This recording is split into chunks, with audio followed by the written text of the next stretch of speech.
The Sefer Tanya has a lot of information that was not available to Jews and to non-Jews hundreds of years ago. And it's a shame that not enough people learn it, because it would be a great tool to enable one to come closer to Hashem, to become closer to God, to be stronger, to be able to handle life, the ups and downs in life. There's a lot of information in this small, relatively small book that is really, really helpful. And that's why I decided that this is a good shiur, a good class, because there's a lot of information that we can cover, even though it will take us some time to cover it all. But it does help us understand many of the Kabbalistic concepts that perhaps you've been wondering about, you had questions about, and many of them are found in this book. So we'll be covering quite a bit of information that deals with the mystical world. As you know, in Judaism, mysticism is a very important part, not only of our tradition, but of our way of life. So the better we understand it, the better we'll be able to relate to it and realize how beautiful this creation is, what it's all about, what God expects of us, and more important than anything else, and how do we strengthen that connection? How do we always stay connected with Him? What needs to be done? What we need to watch out for? So we've covered the introduction, we've covered chapter 1, and he does go through it methodically, step by step. Even so, it's not easy for the average person to follow, so that's why I allow myself sometimes to elaborate a little bit more. So let me give you a brief introduction to chapter 2. Rabbis tell us that there was a discussion once upon a time between various schools whether it was such a good idea for man to be created. There are pros and cons. On the one hand, the fact that he's created is given an opportunity to accomplish, to fulfill God's commandments, and as a result of that, be rewarded in the world to come. So it's a good thing for him to come into this world, to be born. On the other hand, there are chances that he may fail, that he may be tempted, that he may go against God's wishes, and turn out to be a failure, turn out to be damaging to the creation, to God's plan and design. So, which one is better? What are the chances that he will succeed? What are the chances that he will fail? And the rabbis reached the conclusion, after several years of thinking about this, that noach lo l'adam shelo nivra. The odds are against man. In other words, the chances that he will succeed are not so high. There's more of a chance that he will make many mistakes. And it would have been better off for him not to be created. However, now that he's created, now that we're here, yifashpesh b'ma'asav, then he should continuously examine his deeds. He should check himself to figure out where he is. Is he more of a righteous individual or more of a wicked individual? Is he doing his job or not? The best way to understand this pishpush that the rabbis are talking about, this examination, is through the words of Malachi HaNavi, the last prophet. He says, right before Mashiach comes, Malachi says, you will be able to see only two types of individuals. Even though there were always only two major types of individuals, it will become more and more apparent that either someone is righteous or wicked. Either one is a servant of God or not a servant of God. That's what it all boils down to. Two types of individuals. One wants to do the right thing. He's a tzaddik, he's righteous. He wants to do what is correct, what is proper. And one who would rather do what he prefers, what his wishes are. Whether they're right or wrong in the eyes of Hashem makes no difference to him. That's the difference between a tzaddik and a rasha. And then you have the difference between one who wishes to serve God, Oved Elohim, and one who has no interest in that whatsoever. It will become apparent what the individual is all about by which camp he chooses. Now, it is a lot more difficult to be a servant of God than not to be one. And the reason for that is because the chomer, the physicality of the human being, pushes him in that direction of being more physical, more selfish, and not so much spiritual. Because to be a servant of God, one needs to really focus on spirituality. And since we are physical after all, there is a tendency for the body in this physical world to draw the human being toward that which is physical in nature. So because of that, it is more difficult to be a servant of Hashem than not to be one. Now that we understand which one is easier, it is also possible for us to understand why at times there are certain people who may have once upon a time believed in a God, stopped believing. Once upon a time they may have been religious and stopped being observant, became secular. Because that is easier to do than the other way around. Imagine somebody has come to the conclusion that he believes in God. He wants to be observant. He wants to do the right thing. That is admirable. That happens too. But that is more difficult. So which one is more impressive? The one that commits himself to do the will of Hashem. The fact that people are willing to do that demonstrates that they have discovered something. It's not that they just feel like it. Nobody feels like just doing the will of Hashem, because it's not easy. So if anybody ever tells you, but I know people that used to believe in God and are no longer believers in God, the answer is, well, that's easy. That's very easy for a person to choose. For whatever reason, something in his life went wrong, some disappointment. After all, he was maybe born into it. He did not make that decision when he was an adult to be a believer and then to let go. He grew up with it. He got used to it, and all of a sudden he's unhappy, or he has some difficulty in his life and he lets go.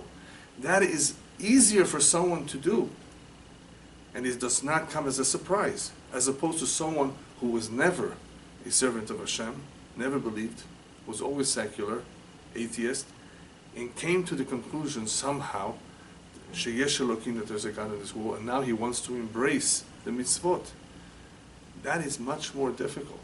So you cannot compare the two. Just because we have people like that, we have people like that. No. It is more understandable based on what we just said in the Gemara, that somebody should easily choose not to be. You understand? The fact that somebody chooses to be a servant of Hashem is much more difficult and should come as a surprise and is something unique as opposed to the other one. The Kabbalah explains that the reason why people would tend to choose to be secular is because of human nature that prefers to be independent, not to want to have a God. In other words, human nature is such that if it could be independent on its own, without having to give an account to anyone, he would prefer that. That really explains partially Chet Adam HaRishon, if you recall, the primordial sin, of where Adam and Chava rebelled against Hashem, because they were told by the Nachash, by the serpent, V'yitem kelokim, you can be just like God. In other words, we are told from the very beginning of creation that there is a tendency for man to want to be free, not to be held accountable, not to be tied down, not to have a boss over him. And what does this kippah remind us, the head covering? That there is somebody above us that we respect, that we follow. We need a continuous reminder of that. But otherwise, it is quite natural for the human being to not want to have a boss over him, and instead to be independent. So, as a result of that, sometimes people choose to move away from religion because it's just easier for them. It is a much more difficult choice to want to be a servant of Hashem and to do His will, regardless of the cost. However, Hashem created this world for a purpose, and He wants mankind to succeed after all. What if we just say the odds are against him? Man can fail. But Hashem wants us to succeed. So what does he do? He gives us a coach. I thought about this idea of how to describe the neshama, the soul, and I decided to call him a coach. Why a coach? What's the job of the coach? Whether it's basketball, soccer, or baseball, what is the job of a coach? Anybody know? To teach, to train, to maximize the potential of every one of his players, to coordinate, right? To basically train them how to excel in their sport, in the game. This is pretty much the description of a coach. What most people forget when they describe what the requirements of a good coach are and what are his duties is that the number one requirement, or the number one goal, I guess, that a coach should aim for is to win the game. In other words, what he does with the players is basically to prepare them for that. But what he has to have in mind is, I want my players to win the game. So the whole idea is about winning. We need a coach so that he can help us win. Not just play good, not just coordinate, not just learn how to play, right? All of this is true, but the main goal is to win. And that's really why Hashem gave us a soul. He wants us to win. He wants us to succeed in life. He wants us, at the end of our life, to be able to say, thank you, Hashem, for giving me the opportunity. I hope I did a good job. You know? Well, we won't know that, but other people may know that, and he knows that. But at least we will do our best if we make use of that coach. The Jew is given a very unique coach. This coach is called a neshama eloki, a divine soul, a certain amount of divinity that the average human being does not have. Now remember, we've explained this in the past. There's a need for that because of a very important and difficult mission that the Jew has to accomplish. So he's given a special neshama. It's called the neshama eloki. This is unique because we spoke about another kind of neshama the other week that is from klipat noga. In other words, it is somewhat good, but it also has some, I guess we can call it deficiencies or some inclinations to do that which is wrong. A neshama from klipat noga does have or does contain some interest of doing what is good and what is right, but it also has its own interests. In other words, interests that may not be compatible with the will of Hashem. Here we have a neshama eloki, a divine soul that is pure, that only wants to do what is right. And what does this neshama do? It's a coach. It pushes us. It awakens us. It stimulates us. It nurtures us. It reminds us of our tachlit. If we allow her to influence our life, if we allow her to guide us, to coach us, then it will do a good job, because that's all it wants. It wants to win the game. It wants to succeed. With this neshama, the Jew would be capable of being a teacher for the rest of the world. If he actually used it properly, he would be a light unto the nations and show the world how to succeed. You want proof for this? Just look around at the history of the United States or other governments, empires. Who were the ministers of economy? Who ran the economy? Jews. Why, are they really smarter? There's brilliant people, a lot of brilliant individuals out there who are not Jewish, who know economics very, very well.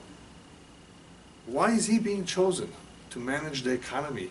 Whether it's the Spanish Empire, whether it's the US economy, whether it's even in Russia. Jews are involved in very high positions. Why are they being chosen? Is it their luck? Is it just mazal? No, it's not just mazal. There's something that they know. There's something that they somehow are able to see that others can't see. Somehow they're driven to help, to fix, to succeed. Well, if this is true in the physical world, in the material world, then more so this could be done in the spiritual world. If they only allowed this coach to do its job, it would be very successful. So chapter 2, Perek Bet, discusses the essence of this Neshama Elokit, of this divine soul. Now, where do we see mention of this soul in the beginning of creation? In the beginning of creation, we actually receive a very important description of what this divine soul is all about. Because when Hashem gave us the soul, when He gave mankind, when He gave the human being a soul, how is it described? Vayipach be'apav nishmat chayim. And He blew into his nostrils a neshama, a spirit of life. That's interesting. God blew into man's nostrils. Did you ever blow a balloon? Right? You make a balloon, you're blowing your own air into that balloon. The Torah is describing to us with this verse, with these words, that Hashem gave the human being a part of Him. A part of His essence was blown into the nostrils of the human being. That's what it says, Vayipach. As the Zohar explains, this is all mentioned in the Tanya, of course. As the Zohar mentions, that when one blows, he's blowing a part of himself into whatever he's blowing. So Hashem blew a part of Himself, a part of His essence into the human being. And that essence is all pure, of course. What's coming out of Hashem? Something that is internal, because that's what you're blowing into. Something that is internal to Him. Something that is a part of Him. And this was done through blowing. Now blowing is powerful. It's not just speech. Hashem could have said, let there be a neshama. Let the neshama, the spirit, enter him. No, He actually blew it in. In other words, it's powerful. Why? Why does it say He blew it in? Not only because that act tells us that this is a part of Him, but also because He wants it to stay in there, in the physical body, until that individual leaves this world. Isn't it interesting how the neshama doesn't just come out?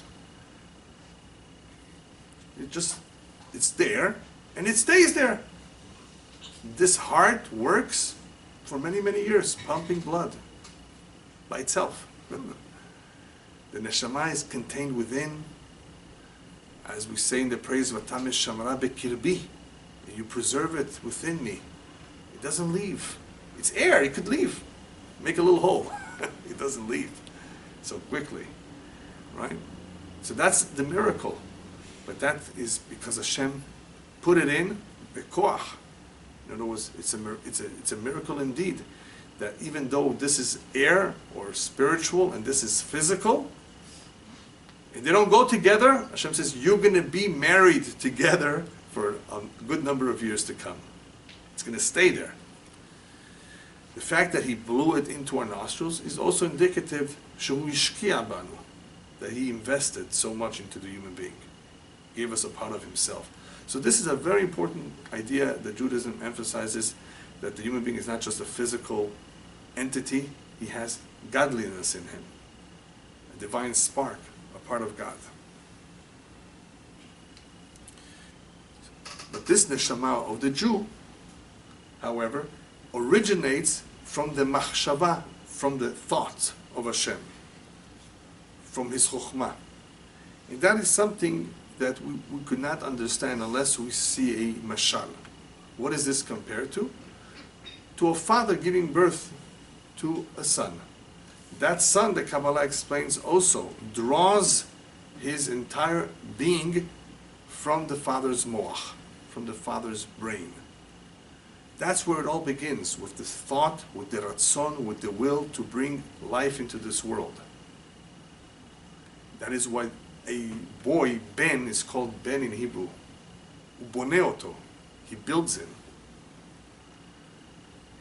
So same thing, Hashem builds the human being through a neshama that originates from his chokhmah, from his machshava.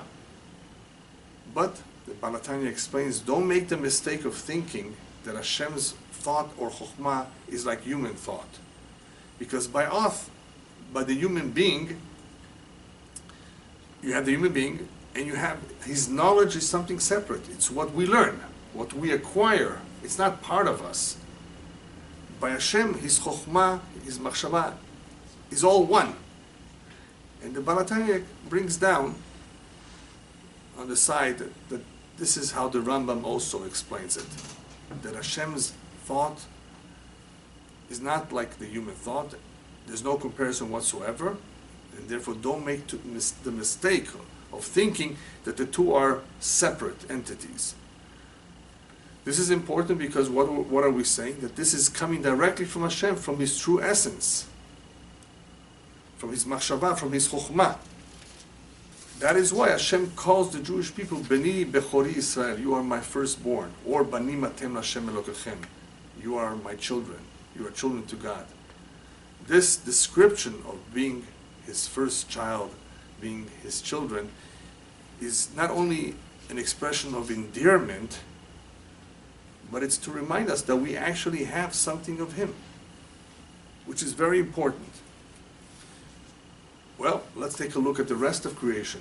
Maybe this is seen everywhere. No. This is not seen everywhere. This is only seen in the human being, and more so in the Jewish soul. Because if you look at the rest of creation, if you just read from Bereshit, you will see that Hashem spoke. It was his dibur. Let there be this, let there be that. It's only when it comes to the neshama of the human being that Hashem instilled it in us, blew a part of himself into the human being. Now, we can understand a very important part of what our rabbis tell us in Pirkei Avot. Chaviv Adam shenivra b'tzelem Elokim. Chiba yetera noda'at lo. Chaviv Adam. How precious is man. He's precious. That he was created b'tzelem Elokim, in the image of God. And it's another act of endearment that he was let known this. In other words, Hashem let us know in the Torah, by the way, I created you in my image. In other words, I endowed you with certain divine abilities, like free will. That's what it means, not that Hashem has an image. So the fact that he's telling this to us, giving us this information, is as a result of showing us how much he cares about us, how much he loves us. Chiba yetera. It's a sign of affection when you let a person know why you're giving him a gift. Imagine a husband buying his wife a gift. He doesn't say anything.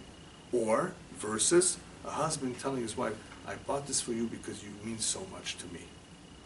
Isn't there a difference? So telling the human being, listen, I gave you something special because you mean a lot to me. Or imagine giving a poor man some tzedakah. And you say, as we say in Arabic, Allah ma'ak, may God be with you. Okay, but what if you tell him, I really care about you, I feel for you, I understand your situation, and I'm going to help you out. And then you give him. I think this will make a big difference.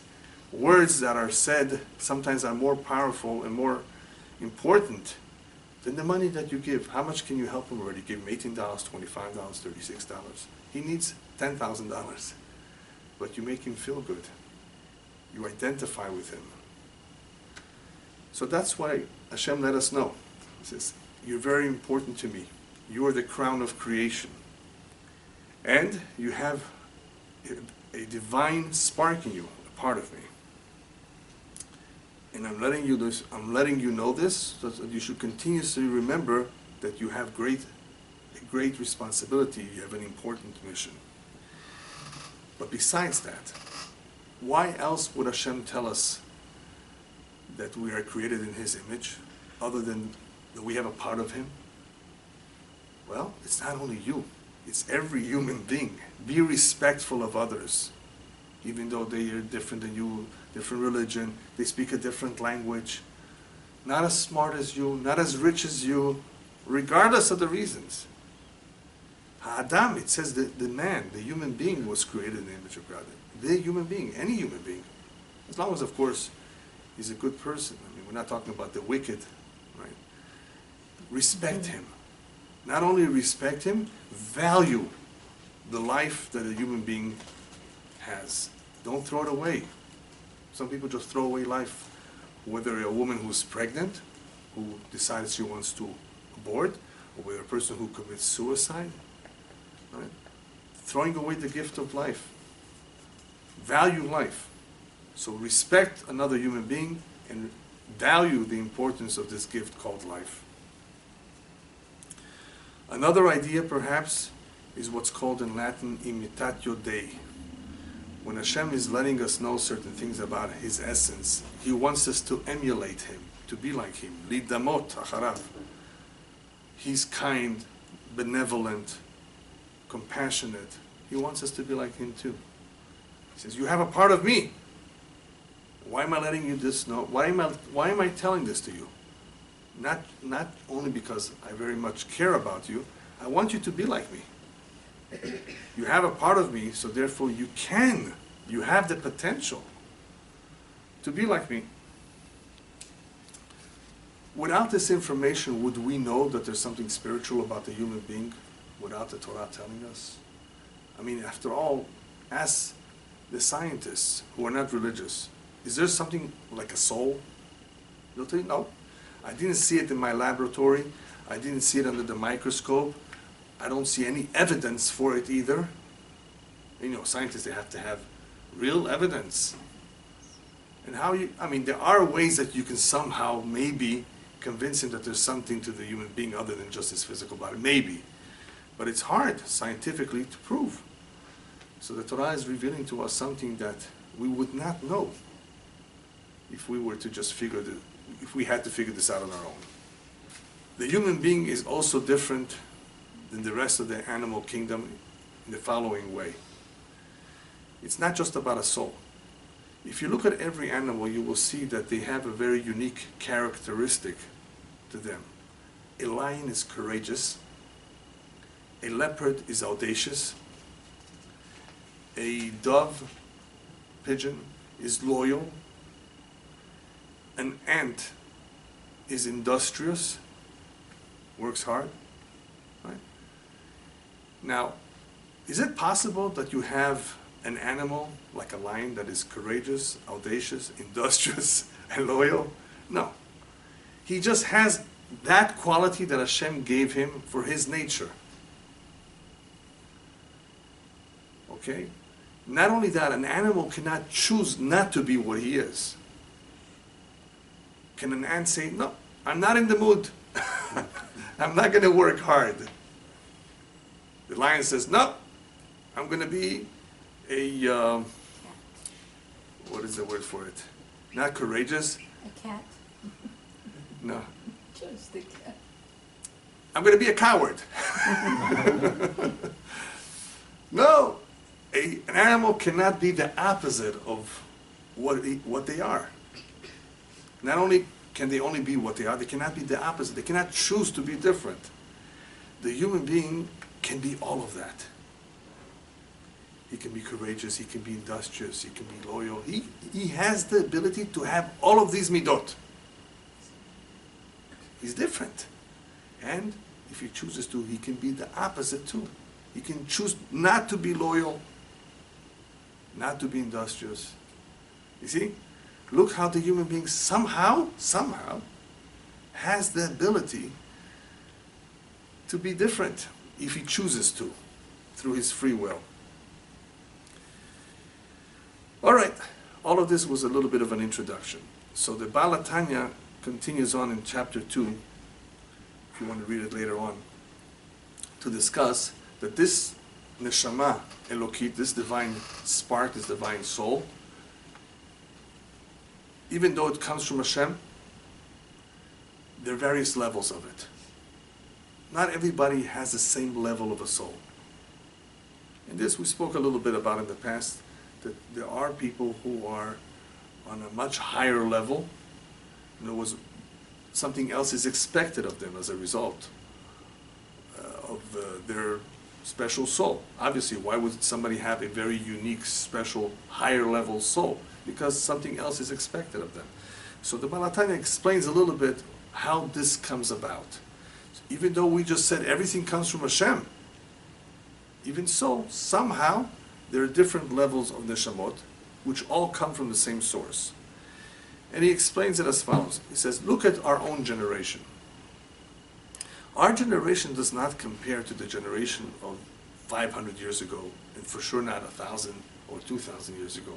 The souls that lived back then were much higher than us. And the Kabbalah describes the difference between the souls of then and now as the brain and the heel. Now, what's the difference between the brains and the heel? The heel is the lowest part of the body, plus it doesn't have too much vitality to it as compared to the brain. In other words, what the brain does and what the heel does are very, very different. This one is minor in its functions and what it does compared to the brain. But that is the difference between certain neshamot of then and the neshamot of now. Now, even though they're so different, what do the two have in common? They're all from the same source. So even though one is sitting on top and one is at the bottom, so what? You know, it all comes from the same source. So yes, there are different levels of souls, but they all come from Hashem. So even in our generation, we don't have to compare two generations. Even in our own generation, the Kabbalah explains there are different level souls. There are some who have greater responsibilities. And as a result of that, the soul is from a higher level. And then there's the masses, the people who are not, I should say, that do not have the same responsibilities, just average human beings. They have a lower level soul. The best way to understand it is the way we explained it in the past, that everyone has a different job and a different mission. And the Baal HaTanya goes on to explain that even within the human being, there's nefesh, ruach, and neshama. So you already have different levels in different capacities, or different abilities, different functions. Same thing with what is cognitive. The cognitive faculties of the human being are articulated or expressed through chokhmah, bina, and da'at, which I think we'll be talking a lot more later on. What is the difference between all three of them? Chokhmah, bina, and da'at. I mean, knowledge is knowledge. What's the difference? Well, one is wisdom, one is knowledge, and one is a little bit different. They have different names, but in Hebrew, we're not just talking about synonyms here. They're not just similar names. They are actually different. They relate to something else. They're not exactly the same. Then you have the nefesh itself has three modes of expression through the spirit. You have the nefesh, the animal spirit that expresses itself through machshava, dibur, and maaseh, through thought, speech, and action. Also, levels, different levels of expression of how it expresses itself or how it interacts with this world, what it does. These are all called levushim. Levushim, garments to the nefesh, how it expresses itself in this world. What is the basic difference between the three, the nefesh, ruach, and neshama? So the Kabbalah explains the nefesh has more to do with that maaseh that we just spoke about, the actions, because it's more physical. The ruach has to do more with the character, the nature of the person, whether he's angry or lazy. And the neshama, or the koach of the neshama, is more cognitive, is decision-making. The decisions. The neshama is, after all, the captain of the ship. So it makes the decisions.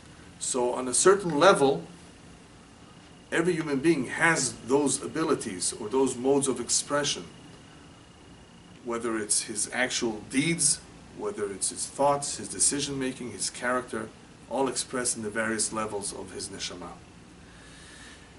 But there's something very interesting about the Nefesh Eloki, which is what we're talking about in this chapter. The Nefesh Eloki, that divine soul, even though, for the most part, every human being, when he is born, as soon as he comes out of the mother's womb, he has already the Nefesh, Ruach Neshama, or so.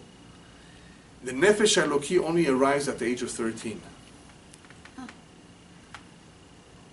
Have you heard about how the Yetzer HaTov, the good inclination, only arrives at the age of 13? Have you heard about that? There's a Yetzer HaTov and a Yetzer Hara, right? The evil inclination and the good inclination. The evil inclination is there from birth, because the human being needs it. He needs to eat, he needs to drink, he needs to sleep, he needs to take care of himself. So there is what they call a Yetzer Hara. Hara does not mean evil. It just means an inclination towards that which are personal needs. So compared to the Tov, which can be selfless, we call him Ra, because he thinks of itself. But we need it. We need to have that. Imagine if a person wouldn't take care of his bodily needs, he would die. So Hashem gives him what he needs right away. If you had a baby once, I'm sure it cried. It wanted your attention. Something was bothering him. Whether it was the teeth coming out, whether it was hungry, thirsty, tired, pain, that's Yetzer Hara. It wants something to relieve him of that pain. So what's the Yetzer HaTov? To do Hashem's will, to be kind, to be charitable, to do mitzvot. If that Yetzer HaTov would come early, you know what that would do to the child? He would have a continuous struggle to do or not to do. A child cannot decide. You can't give him two opposite powers that will clash and ask him, make a decision, follow the Yetzer HaTov. A child is not mature enough until he comes to the age of 13 and a girl 12. When they reach a certain level of maturity that they're more or less able to handle the decisions. Not all decisions, but some decisions. That is the moment that we can give him the yoke of mitzvot. You're responsible, you get up, you put on your tefillin, you do what is necessary to be observant. We don't ask of him too much earlier on. Earlier on, we train him. We teach him how to make a blessing. We teach him the basics. But the responsibility comes from the age of 13. So that is when the neshama elokit, that is when that divine soul enters, not before. And it is able to express itself and help. After all, the job of this neshama is to help, to coach. It is able to do the job, hopefully, from that point on. We spoke about different levels of neshamot. Just a little bit, I'm just going to cover it a little bit, because it's a really deep topic. How do the neshamot become different levels? He's going to eventually speak about it a little bit more in length when he talks about the four worlds. Have you heard of Abiyah? Abiyah is Rashi Tevot, stands for Atzilut, Beriah, Yetzirah, Asiyah. There's four worlds. The world of Atzilut, which is closest to Hashem, which is the light of Hashem. That's all there is there. Then you have Bria, creation, Yesh Mi'ayin, or as it's called in Latin, ex nihilo. That's where creation begins. Bria, where you have the Kisei Kavod, you have the Neshamot coming from there. Then you have the Yetzirah, the formation, some form, where the angels are. Then you have Asiyah, the physical world. So he explains that the Neshamot, as they come down, they go through the different worlds. And somehow some become more physical in the process and some are less physical. That's all he says. In going through the worlds, the various worlds, and coming down, as the Kabbalah explains, there's a certain amount of tzimtzum, constriction, that is happening. Less and less light, more is concealed. And as you come down to the physical world, whatever is here is a lot more physical than whatever was up there. So neshamot coming down through the various levels and various worlds go through a certain process where some of them retain a greater amount of spirituality than others. That's all you need to know. However, he does add that even those individuals who have a lower neshama can still benefit from those who have a bigger neshama. They are able to receive nourishment from them. In other words, if you have a big tzaddik, a righteous man living in the generation, those living at the same time, those who are close to him, can gain a lot from him by being in his proximity. Even those who are rebels are able to receive nourishment, the Kabbalah explains, mi'achorayim, from the back end. This is all a description of how individuals receive the shefa, the abundance, the blessing from Hashem in various ways. Some direct, some indirect, depending on the level, depending on their deeds. But the fact that there's a big neshama, our tradition says, for example, that there's 36 tzaddikim in every generation. Tzaddikim nistarim, hidden righteous men, very, very special, pure, 100% pure. We don't know who they are. They're hidden, concealed. And because of that, the world is sustained. So in other words, somehow certain neshamot are able to provide sustenance to all those who are alive in their time. But then he goes on to explain like this. There are definitely different levels of neshamot with different missions, different jobs, different functions. But what are we going to do about what the Zohar says? That's his question.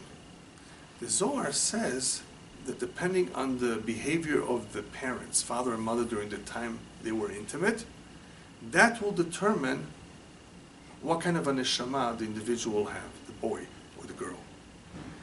And he says that is not understood well. The way he explains it is that really all neshamot come down according to the way Hashem has determined where they will come down and who will have them. The parents do not necessarily have something to do with it, except for that if they prepare themselves properly and they conduct themselves in a holy way, they will give that child a levush, a garment that is holy and clean. And it's through that garment that the child receives that he will perform mitzvot in a certain way. In other words, in a good way or not in a good way, depending on the garment they prepared for him. The shefa, the abundance, the beracha that the child will receive will also depend on that garment. So that is his explanation on the parents' involvement in bringing down the neshama. As he explains, that it's very possible that a very big neshama will come down even to a couple who's very simple. They're not tzaddikim. They're just normal people. For some reason, Hashem decided that this big neshama will be in that child. Now, this is true. We know that. We know of a lot of cases where a big rabbi, tzaddik, came out of parents who were good people, but you would never expect them. Even Rabbi Ovadia Yosef, his father was just selling fruits and vegetables in Machne Yehuda. For him to have this kind of a soul is something. Rashi, the great commentator Rashi, was born to a very, very special individual, but I mean, you know who Rashi was. But because that individual threw away once a diamond, he was a diamond merchant, into the water, because he didn't want that to be sold for idol worshipping, he was going to go on an idol. They almost forced him to sell it, and he threw it into the water. So Bashamayim just made a big impression. He says, you were willing to throw away such a precious diamond so it should not go on the head of this idol? You will give birth to a beautiful light, a gem, that will illuminate the entire world. That was Rashi. So I mean, we don't know why certain souls come down to certain children, but he's right. I mean, it could happen to anyone. So it's not the parents deciding through their conduct which neshama is going to come down. Hashem decides through his own cheshbonot, for his own reasons, which neshama enters where. But the parents do have something to do with the garment. However, I don't think everybody's in full agreement with what he says. According to the Chesed L'Avraham and other Kabbalists, there are two things the parents can do that will make a world of a difference as to which neshama enters that child. Their conduct, in other words, their kavanah, are they holy? Do they have clean thoughts when they are intimate? This can definitely make a difference as to which neshama will enter. Plus, the timing. The timing, the day of the week, there's a whole procedure here, or I should say, there are certain halachot concerning the timing that can make a difference too. That will make a difference as to the garment that he mentioned earlier. Whether, even though this is a big neshama, if the garment is dirty, not good, then this neshama will struggle with a bad temperament or bad character. It could be not such a big neshama, but the garment is so pure and refined and so good that he will be, as we say in Hebrew, Yeled Tov Yerushalayim. He will be a sweet child, he will do the right things, even though he's not such a big neshama. So they're both important. So it could be that what the rabbi meant, the Tanya meant, was that it is true that regardless of what the parents do, if Hashem wants a big soul to enter this child, even though they're simple parents, it can happen. But there's no doubt what the other authors also say is correct, that if they do prepare themselves and do have the right kavanah, the right intention, they are holy and they're clean and they're pure, that can make a difference as to which neshama will enter their body. So there's no doubt about it that one's conduct, the parents' conduct during the time they're intimate, makes a world of a difference as to which soul, or what kind of a soul, or what kind of a garment this soul will have during its lifetime. Then we have a ger. What about a convert? A lot of times I'm asked about a convert. Converts are non-Jews, and I'm talking about the sincere ones, the genuine ones that have become Jewish. What about their soul?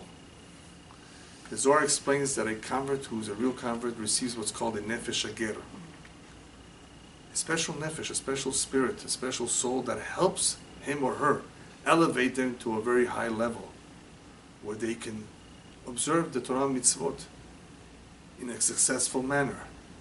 The fact that this individual, who was not Jewish, decided to embrace Judaism, not because they want to marry someone who's Jewish, but on their own, proves that they are divine, that they have a lot of divinity in them. As we explained earlier on, there are sparks out there.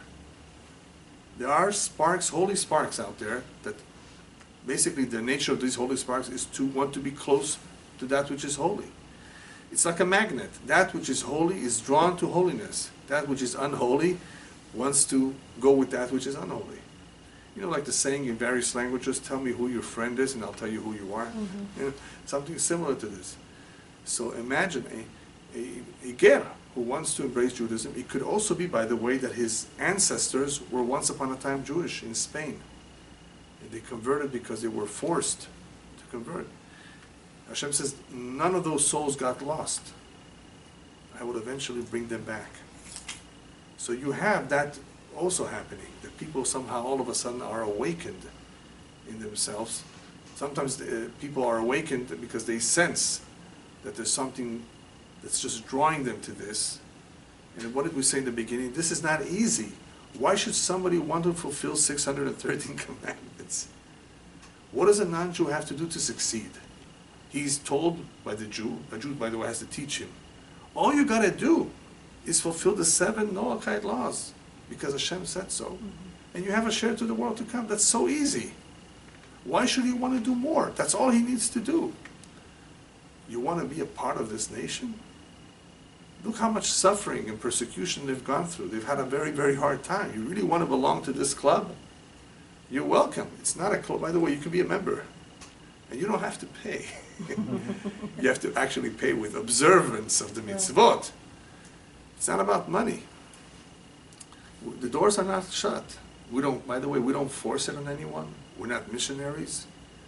We recognize that this mission is ours, and we recognize that it's not easy, and we therefore discourage others from trying to join, not because we don't want them so much, but because it's really difficult.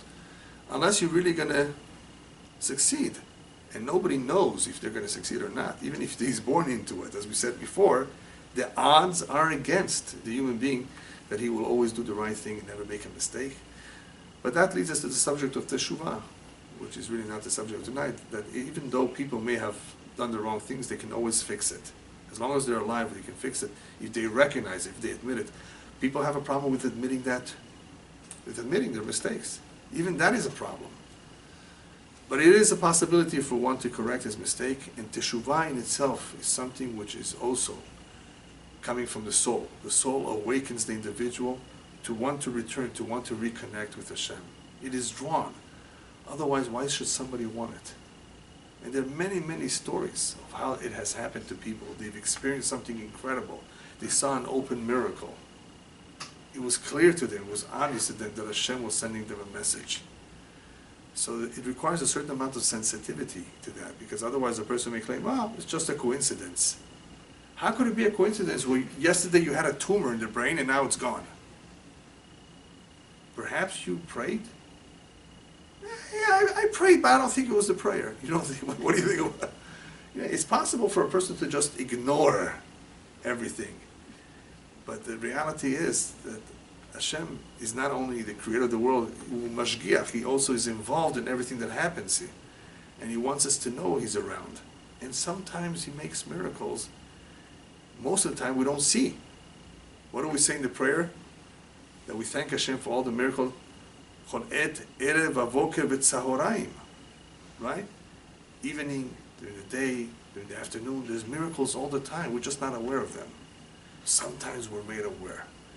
And hopefully, when we're made aware, it should shake us up to realize that Hashem wants something of us. All right, just to finish up, the bottom line. How does a person in the physical world, how does a human being, Jew or non-Jew, succeed? So we explained that Hashem gave us a coach. The Jew has a very unique coach. It's very, very divine. And it helps him. It really is a big help if he listens to it. What stands in the way is the homer, that which is physical. The more physical a person is, the more materialistic he is, the more difficult time he will have. Because it's the physicality, the materialism, that blocks a person's vision. It blurs his vision, it blurs his judgment. He cannot think properly, he cannot see properly, he cannot focus well on his purpose in life, on his mission. Materialism, being drawn to that which is physical, materialism. That which is physical and materialistic is the greatest obstacle to the human being. People who love to eat, people who enjoy all the pleasures in life, people who just want to have a good time. Nothing wrong with that, but the problem is that it will draw them away. They will lose focus. Here they have a coach, but if the player doesn't want to play, he doesn't want to win, he wants to enjoy himself, what are you going to do? You're going to kick him out. Replace him with another player. Hashem doesn't want to kick us out. Hashem wants us to succeed, we said before. So he wants to help us. What is going to stand in the way is the materialism. So what do? So the Jew has the Torah. The Torah teaches us how to stay focused. You have this as a means to a goal. This is not the goal. Food, why do you have food? Because we need to eat to live, but we don't live to eat. So right, so the Torah teaches us to have a balance. You know why balance is so important these days more than ever? People are obese. People are overweight. People are unhealthy because they have too much sugar. They have too much calories. There's no balance in the body. They don't exercise enough. So the body becomes ill. And with time it falls apart. The kidneys go. And other parts of the body go. Why is this happening? Because people don't know how to maintain a well-balanced diet. And here we're talking about a physical diet. The more so with a spiritual diet. To learn Torah every day a little bit. To pray a little bit every day. This is the spiritual diet. We have to have that regiment. Otherwise, we lose touch. We become disconnected. The human being is physical. Some are more physical than others. Some of the people crave these things more than others, and they will have a very, very hard time. So the only way to take control over this is to lower our dependence on sugar, as we say with food, or on physicality and material, lower our dependency. And who in the world is attempting to do that? The Far East. In the Far East you have religions. That is exactly what they stress. Meditation, yoga, spirituality, abstaining from food, abstaining from pleasures, right? Who is doing this? The Far East. Somehow, in the Far East, and we've already spoken about it in another lecture, somehow they realize this. Either they were taught, or somehow they came to that conclusion. This is the trick on staying sane. This is the trick on not having to come back in reincarnation. This is the trick on how to succeed. Whatever it is that they're thinking, this is what needs to be done. Are they right? Yes and no. But they're partially right that this is definitely important. But we have a physical body that we cannot ignore. This is the vessel with which the neshama together will work to observe the mitzvot. So we cannot deprive the physical body of what it needs. It needs enough sleep. It needs enough food. Don't overwork it. But don't overemphasize it either. Don't pamper it. Don't spoil it. Don't give it more importance. That is where Judaism comes in. Other religions more or less understand the importance of it, but they don't necessarily have the right balance. As I've explained in the past, Judaism emphasizes the importance of elevating the physical, of making the blessing over what we eat, of thanking Hashem for what we ate, of having guests over and not eating just by ourselves. Everything that we do in our life, we go now home, we're going to go buy a car. Hashem, thank you for giving me this car. You don't have to make a real blessing, but say thank you. Some people don't have a car. And I'm going with this car to do a mitzvah. I'm going to pray. I'm going home. Why are you going home? I'm going to rest so I can have strength the next day to get up. Mm-hmm. If a Jew is able to focus everything that he does, that it should be for the service of Hashem, then what will happen was that kol ma'asav yu l'shem shamayim. All his deeds will be for the sake of heaven. Anybody who does everything for the sake of heaven, he will be protected. In other words, that which he eats will not harm him. Regardless of what he does, even though it's physical, it will be blessed. And that is where when somebody came once to a big rabbi and asked him for a blessing, the rabbi asked him, what kind of a blessing do you want? He said, Rabbi, bless me that I should be able to buy a new car. He says, a new car? That's the kind of blessing you want? For a car? He says, Rabbi, you don't understand. Whenever I go from Yerushalayim to Bnei Brak, I always pick up the hitchhikers. I give people a ride. Oh, you're going to be doing a mitzvah with this car? Then I give you a blessing. That you should get a new car. That's the idea. That's the only way we can purify, cleanse our eyes, and make them more spiritual, and be able to see a lot more the godliness in this world. Is by becoming less materialistic, not wanting these things. I don't know yet. I have to ask people who are older than me. Perhaps when they're 70 or 80, they're less materialistic. I have to ask some of them. I get the impression that some are less and some are still the same. I'm not sure. I know they can't eat as much. I know they sleep less. They don't eat as much. If that's the case, then you have it easier. The older a person becomes, the more he should focus on this. That perhaps when he was younger, he couldn't hold himself back. He just needed to have fun. But at the very least, when he's becoming a little older, he should have in front of him an hourglass. You know what an hourglass is? Sand is coming down. Life is about to finish. Yeah, if you're over 50, it's downhill. Even though they say that about 40, but I'm giving you a chance. Over 50, if you're over 50, that's it. How many years you have left? The average person lives to 76, 77, 78. The genes are better, worse, right? Chas v'shalom, you should all have a long life, but you have to be focused. It's a short trip that we're here. And we were given a coach, a very good coach. That, if we use it well, we will succeed. Amen. Amen.